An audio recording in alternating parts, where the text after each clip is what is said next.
healthcare is not a privilege. It is a basic human right. Yet, millions of our kababayan still struggle to receive it. In cities, people enjoy modern hospitals and skilled doctors. But in far-flung provinces, many depend on outdated clinics and overworked health workers. According to the Department of Health, around 70% of government hospitals are found in urban areas. This imbalance has created a serious health gap between city dwellers and those living in remote communities.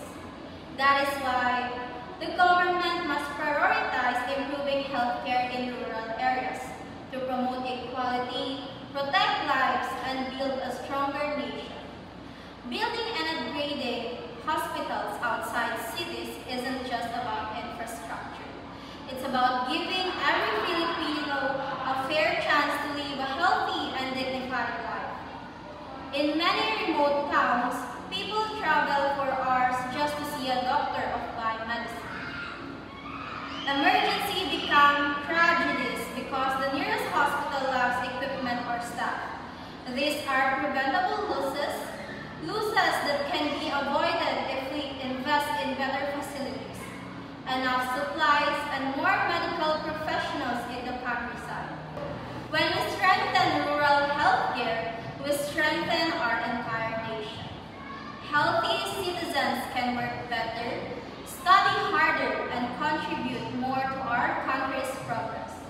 The government can also encourage more doctors and nurses to serve in rural areas by providing fair pay and good incentives. In conclusion, access to healthcare should never depend on where you live. Every Filipino, whether in the heart of Manila or the mountains of Mindanao, deserves the same chance to live a long, healthy, and fulfilling life. Let us work together for a future where quality healthcare truly reaches every Filipino, because a healthier countryside means a stronger, more united Philippines. Thank you, and may we all continue to care not just for ourselves, but for one another.